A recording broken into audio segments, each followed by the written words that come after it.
Hello everyone, welcome back. Todd Shellnutt here with CFI Pro Courses.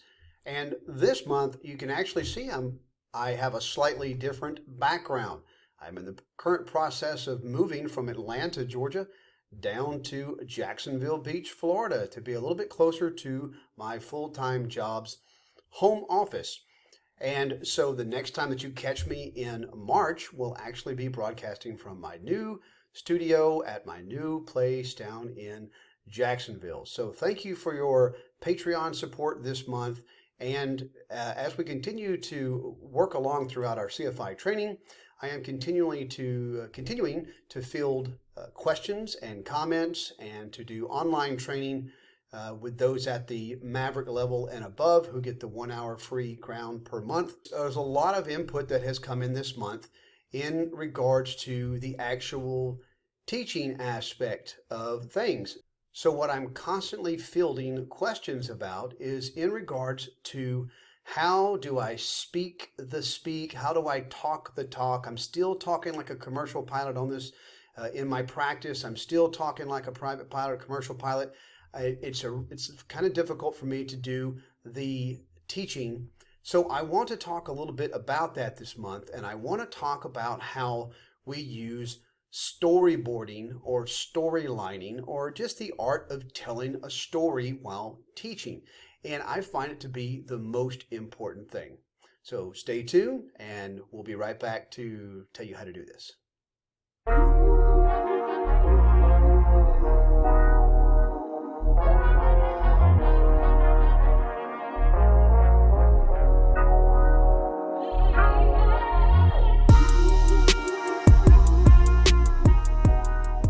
Well, let's get started on the art of storytelling in order to teach. When you are teaching someone, there always has to be a story that you are trying to tell. It makes the learning environment so much better for your student or for your learner, if you want to call them that. And what we want to concentrate on is if the more that you are teaching that you find out that the point has not really been driven across well, or that the assessment scores are kind of low, lower than what you would like to have them, knowing that fault, all those type of faults that you have like that would lie with you, the instructor. And as you're trying to go for your renewal or reinstatement, this is an art that you have to constantly work on. And if you're an initial candidate for this rating, then it's even more challenging, especially if you are not a teacher at heart or at trade, and you are simply just trying to get this as a way of time building, which is perfectly okay. We know in the trade that happens perfectly well, but I want to teach you how to be the best instructor that you possibly can be during this short time, and the way that we can do that is by the art of storytelling. So I want to give you some examples and tell you exactly how you can work this out when you are teaching. So first off, let's take a ground topic and work with a ground topic. There are so many things that we can do ground on. And the art of the story, let's say for instance that we're going to work with airspace. And you start to go in airspace, the airspace storyline you don't just come out and say, here's A, B, C. You can't do that. There has to be some type of story behind it. And the story for that may include something that may sound like this.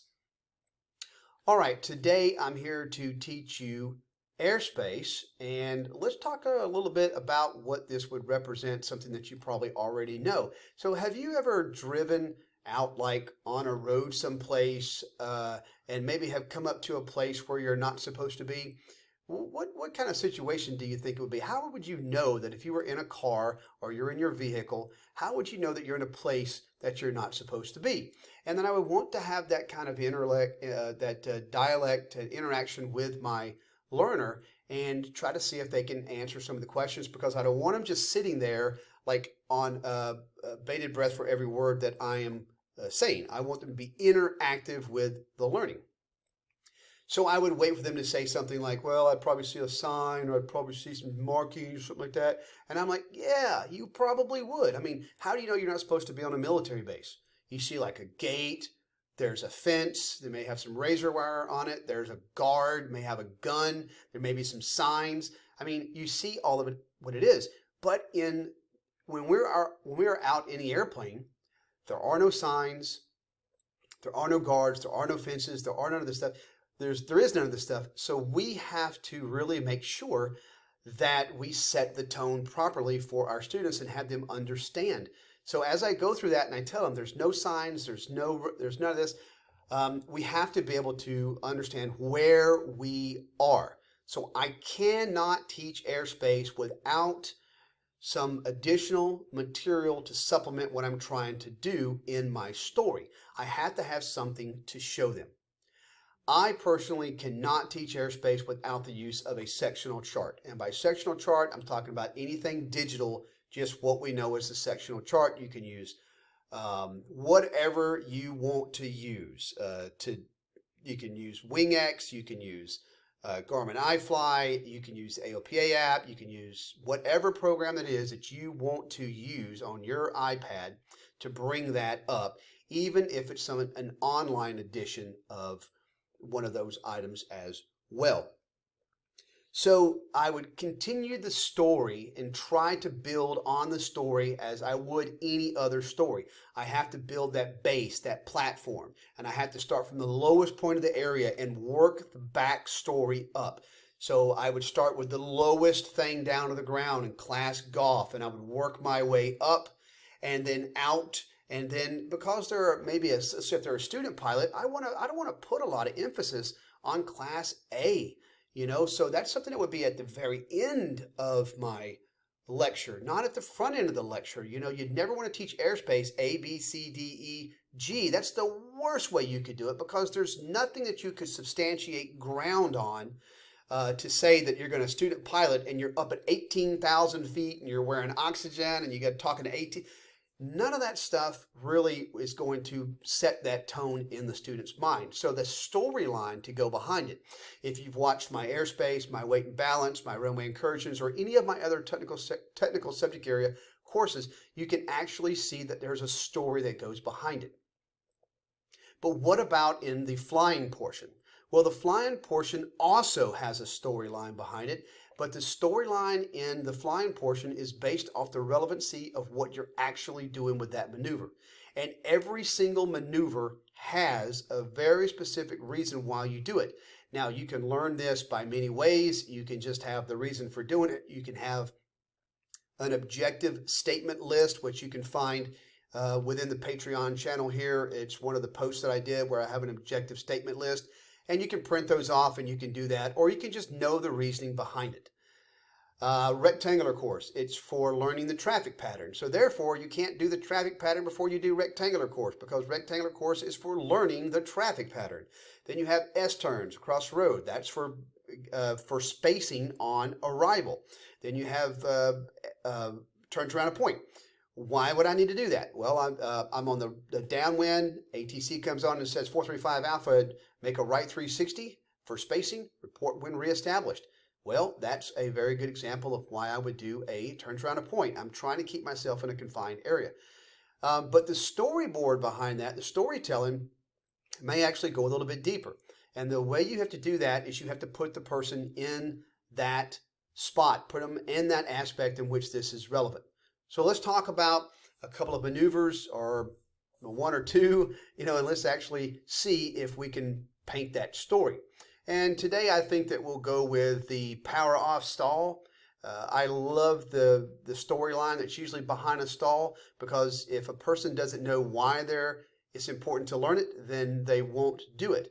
So I'll walk you through the storyline of the power on stall, how I present it to a student, and then we can open it up for comments in the comment section below. Hopefully it has some good feedback, or if you want to hear more about something, me expanded on one of the terms, on anything I'm talking about, just let me know in the comments below.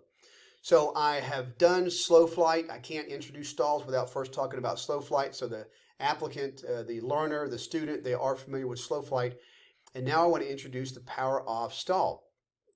So first off is I'm going to use the demonstration performance method to teach this. So that means that in class, I have actually talked about this maneuver on a board, on a piece of paper. I've given them required reading. We have really talked about this thing before, and I'm not making the classroom, I'm not making the airplane the classroom, because the airplane is a terrible classroom. Okay, so I'm not doing that. I'm not teaching anything in the airplane. I'm just going to get out there and demonstrate it, and then I'm going to let them try it. So I got to paint the storyline. So I give them the stuff in the classroom, and then when I get out of the airplane, when I get to the demonstration part of it, I'm going to say, okay, let's talk about this power off stall. This represents a stall that happens out from the runway. So it's usually on like a base to final turn, or I've got a little bit too slow on final. So what I'm going to do is I'm going to start the storyline. So I'm going to look out there. I'm going to say, do you see that stretch of power line out there? All right, so we're up at a safe altitude. We're up at 3,500 feet today. I'm assuming that we're very close to sea level. That should give us enough altitude for our minimum recovery of 1,500 feet today for this maneuver. And what I'm going to set the airplane up as if I'm coming into land. So I want you to think about this. We're coming in to land. And so let's do this. Let's go ahead and start our landing configuration. And I would configure the airplane for the landing configuration. And I would do everything that I normally would do as if I'm coming in to land. So I would do a base turn, and then I would establish myself on final. I'm looking right down the power line or gas line or whatever it is, or road. And I would say, all right, so I think I'm a little bit too high. So I'm going to do exactly what I've taught you to do in slow flight whenever we're making climbs and descents, is I'm going to reduce my power and I'm going to adjust my pitch to make sure that I don't get off my airspeed, and then I'm going to trim. So it's always pitch, power, and trim. And so I'll do all that stuff up, and now I'm descending and I'm trying to get back on my glide slope. But what I'm going to do is, as I get down to my glide slope, I'm going to go ahead and try to start recovering to maintain the glide slope, but I'm going to do it the stupid pilot trick way. And what I mean by that is I'm not going to use my power and adjust my pitch to get back on where I need to be. I'm simply just going to hold my pitch and not worry about my power. Now, just like we talked about in slow flight, what you're going to see is if I start pitching up without adding the supplemental power on there, I'm going to see a decrease in my airspeed. So as I increase my angle of attack, I want to make sure that I use the correct vernacular. And so as I increase my angle of attack, you can see my airspeed is going down there. There's my airspeed going down. And I'm just going to lift my nose up very gradually. I don't want the nose to cover up the runway, because I'll never come in on final in this airplane with the nose up so high that I cover the runway up. Now, of course, with the setup, the power is at idle as I'm going down.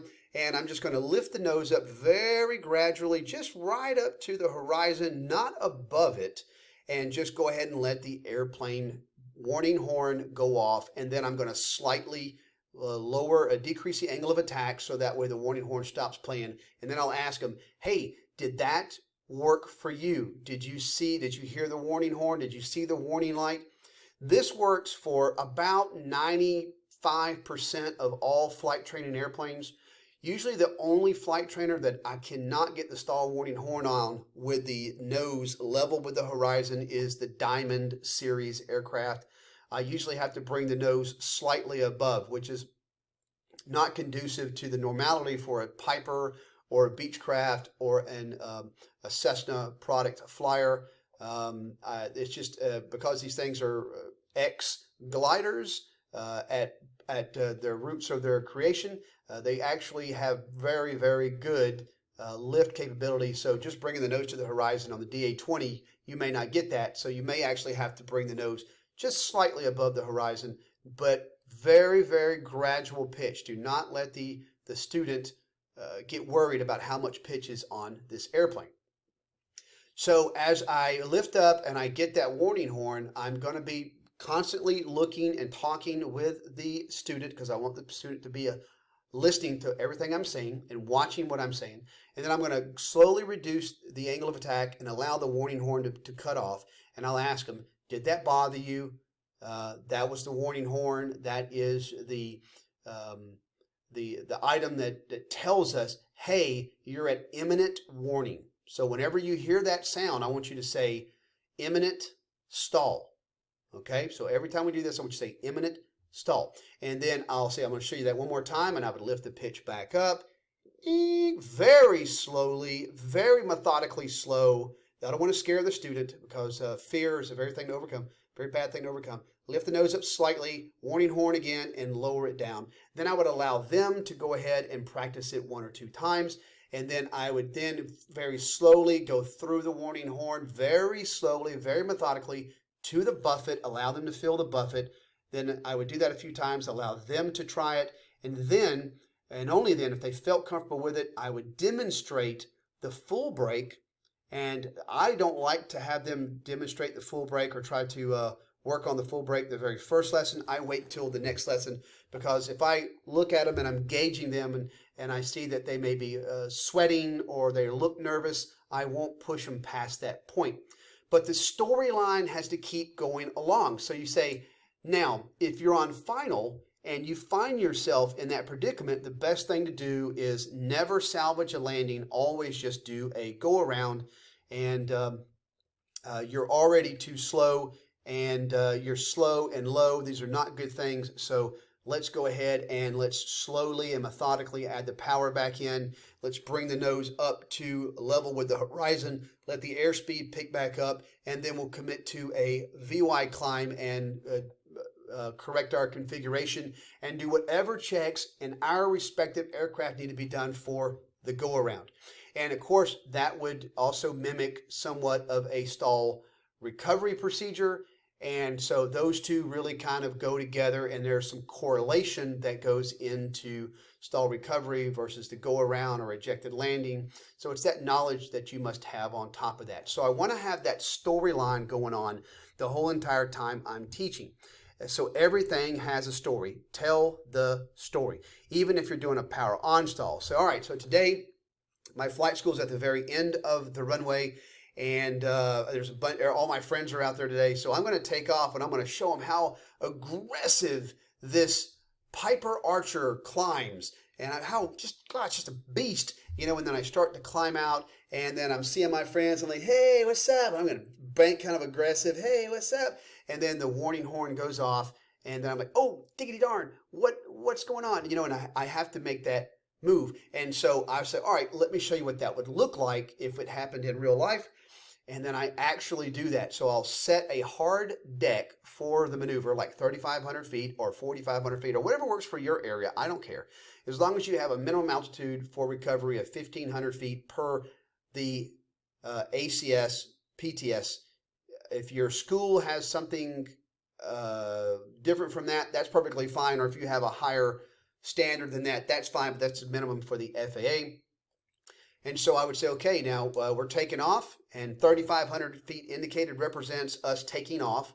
And so I'll go ahead and start the maneuver and going down. So there's my rotate speed. So I'm slowing it down to rotate speed. There's the rotate speed. So full power, and I'm going to pitch up to start my climb. But I'm just going to pitch up to an attitude that I know this aircraft will not climb. Now, every single aircraft has a pitch attitude that it won't climb at. And in some particular instances, it may be 15 degrees. Sometimes it may be 17.5 degrees. But you want to show what it looks like out in front, as if they just took off and over rotated. So you say, normally I would bring it up to here, but in this particular instance, I'm actually going to bring it up to here. And I don't want the airspeed to increase once I'm pitching up. I want the airspeed to gradually drop as I am trying to get this airplane to stall for this maneuver. What it represents is a stall on takeoff. To mimic that, I have to tell a story and show you where it would happen. So down the runway, 3,500 feet represents the runway hard deck, and then down to my rotate speed, add the power, make the pitch. You can do the 20 degrees of bank in, or you can continue climbing forward. But if you know just through repetition that 15 degrees nose up, this airplane will absolutely not climb at 15 degrees nose up, then just sit there and eat a sandwich. So go to 15 degrees, show them what 15 degrees looks like. Let them know that at that 15 degree angle, that as the airplane starts to slow down, the nose is going to want to drop, and you're going to have to hold a little bit more back pressure to keep the nose up to gain that lift back. okay? And so as I pitch up to that 15 degrees and hold it, I'm going to have to constantly pull, pull, pull very smoothly and methodically as the airplane is trying to maintain that deck angle, okay? And then after that, after the recovery, then you can go into exactly what you would do if you had that on takeoff. I'm not going to get into a discussion here in regards to stall recovery. I know how I do it. I know how the FAA says do it. I feel that in the power on stall, if you pitch down below the horizon in the recovery, that is a very bad thing because you could actually fly the airplane into terrain or into the trees. So I just tell the student to lower the angle of attack no lower than a level or to the horizon pitch. And if that warning horn doesn't go off, then if the buffet doesn't stop, then to lower it a couple of degrees more. If that doesn't stop, lower it a couple of degrees more. But we don't want to descend. We simply just want to reduce our angle of attack because the angle of attack we were at was actually making the airplane get very close to a stall or imminent stall. So that's an example of storylining or storyboarding in every maneuver. Even Shondell's Lazy 8 States on Pylons, everything else like that, they all have storylines. And what are the storylines for those commercial maneuvers? Well, it is in their objective statement. And in their objective statement, it says that this maneuver represents a advanced airmanship skills. So there is nothing that we have to know as a private pilot or as a commercial pilot about these maneuvers. We do not want to relate it back to any type of military activity or trying to get out of a canyon or anything like that. Advanced airmanship just simply states that you're aware of your airspeed, you are aware of your pitch, you are aware of your bank, you are aware of your coordination, you're situationally aware of what's going on, you're able to look outside, you're able to pick and use reference points and maintain your attitude throughout a maneuver. That's advanced airmanship skills. It's advanced of the basic airmanship skills that you have to have for private. So this is the reason why we only bring these up in the commercial training. So everything has a storyline. Do you know the storyline for every one of your maneuvers? I'd love to hear them. Post your comments down below. Let me know if I can help as well. If you'd like an additional storylines on additional maneuvers or additional topics throughout, post your comments down below, and I promise I'll get some more videos out very soon that would add on to the storyboarding for what we're doing. I hope you learned something today. I'm Todd Shelnut with CFI Pro Courses. I really appreciate your patronage, and I'll see you very soon. Bye-bye.